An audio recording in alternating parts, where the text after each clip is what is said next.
So, matud pa nila, mabasa daw sa Biblia ang pulong celebrar sa pagkatao sa tong Ginoo. Matud pa nila. Silang argumento.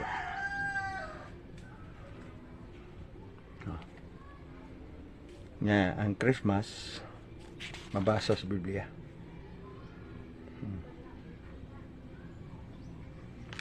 Isoon.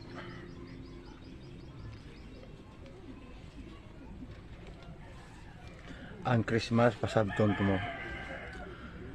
Tinod ba nga ang pamaagi sa maong Christmas usa kana sa pamaagi sa celebration? Ang gitawag og social, usa lang ka tawag og party o gitawag og negosyo. Ha? Usa ka negosyante kay walay mabasa sa Biblia. Nya matod pa sa tuig igsoon, dunay mabasa sa Biblia. Si Kristo na tawag Disyembre 25. Ang Ecclesiastes City, versikulo 1. Ug atong basahon ang Ecclesiastes City 1. Wala.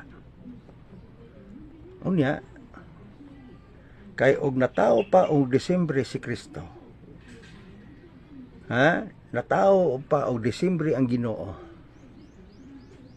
Mutuo mo sa dili unta ang mga tao magbaktas aron sa pagpangita sumala sa San Lucas 2:1 hangtod sa 4.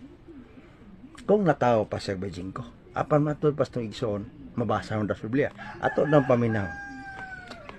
Paminaw na ninyo ang ihang ingon nga mabasa sa Biblia. Niya ang punto. Soon ba?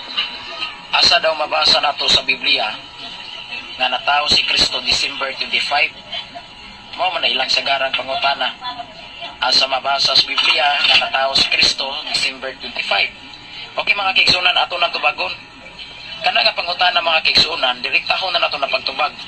Mabasa gyud dinhi sa inyong Biblia, Holy Bible. Holy Bible. So kini ra ba nga Biblia mga kaigsunan? Dili ra ba ni Biblia sa Katoliko? Biblia ra ba gyud ni sa laing tinuhuan? Dili man ni Katoliko nga Biblia. Tanawa, the Holy Bible containing the Old and New Testament in the King James Version. King James Version ha, di gyud ni Katoliko kay wa may King James Version sa Katoliko. Matud pa niya, mabasa daw sa Biblia. Unya ang mabasa daw sa Biblia na as King James Version. Akong gisunod og yutingkay iyang gibasa.